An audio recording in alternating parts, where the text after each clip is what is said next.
흰자가 탁하다, 양성 종양에 해당할 수도 있다고 볼 수 있는 퇴행성 변화에 의해서도 탁해질 수가 있습니다. 그 수술은 더 이상은 하면 안 되는 것으로.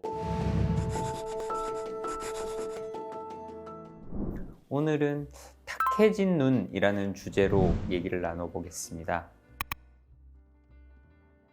흰자가 탁하다라는 표현 자체가 사실 굉장히 많은 것들을 담고 있어서 얘기를 하기는 쉽진 않지만, 흰자가 탁하다라고 말하면 몇 가지 경우들이 있습니다. 첫 번째는 흰자의 충혈, 결막이나 그 밑에 있는 공막에 어떤 혈관 변화가 생겼을 때 탁하다고 느낄 수도 있고, 두 번째는 결막의 색소 내지는 전반적인 결막의 점 같은 것 때문에 탁하다고 느낄 수가 있고, 또 한 가지 경우는 나이 관련해서 결막 지방반 내지는 익상편이라고 부르는 어떤 일종의 덩어리 조직, 양성 종양에 해당할 수도 있다고 볼 수 있는 퇴행성 변화에 의해서도 탁해질 수가 있습니다.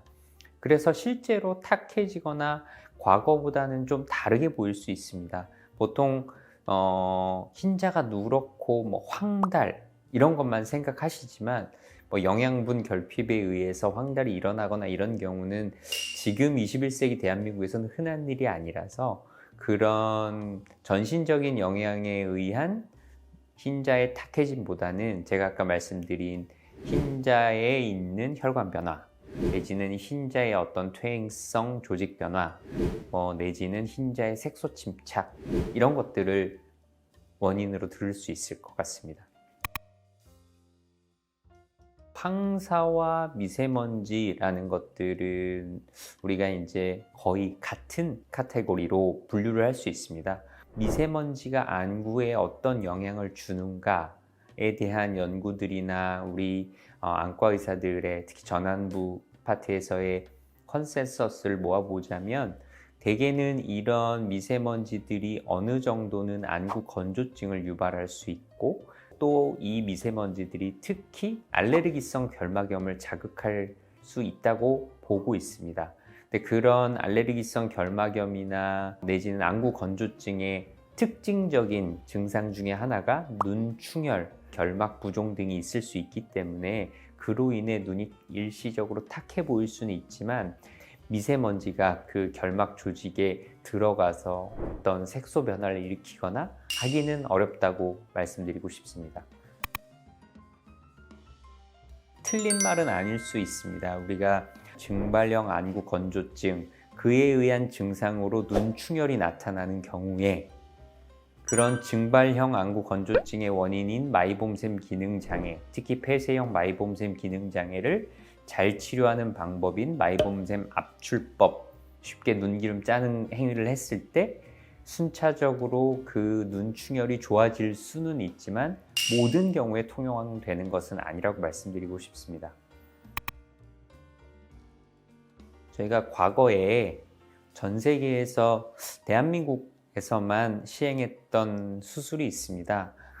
그 당시에 어떤 선생님의 아이디어로 시작이 되었던 안구 미백 수술이라는 수술이 있었는데요. 그때의 방식은 물론 일시적으로 안구를 하얗게 만들 수는 있었지만 굉장히 심한 부작용을 일으켰습니다. 그로 인해서 사시나 심각한 눈충혈, 우리가 이제 공막연화증 이런 걸 겪으신 환자분들이 굉장히 많았고요. 그때 그로 인해서 굉장히 고생하신 분들이 많았기 때문에 그 수술은 더 이상은 하면 안 되는 것으로 되어 있습니다. 근데 우리가 이제 눈에 대해서 충혈, 특히 과도한 혈관 등으로 고민을 하시는 분들이 꽤나 있으시고요.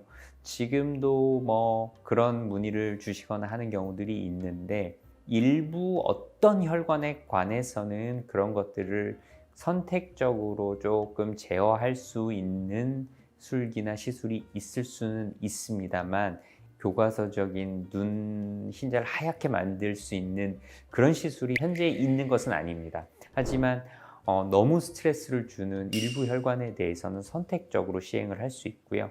최근에 국내에 출시된 안약 중에 눈충혈 억제제로 출시된 안약도 있습니다. 안약 한번 넣으면 한 2시간 정도는 눈이 하얘지는 부작용을 굉장히 줄인 약제도 현재 시판되고 있기 때문에 어떤 사진을 이쁘게 찍어야 된다거나 어떤 중요한 순간에는 일부 사용해 볼 수 있는 약제도 있으니까 그런 점도 생각을 하시면 좋을 것 같습니다.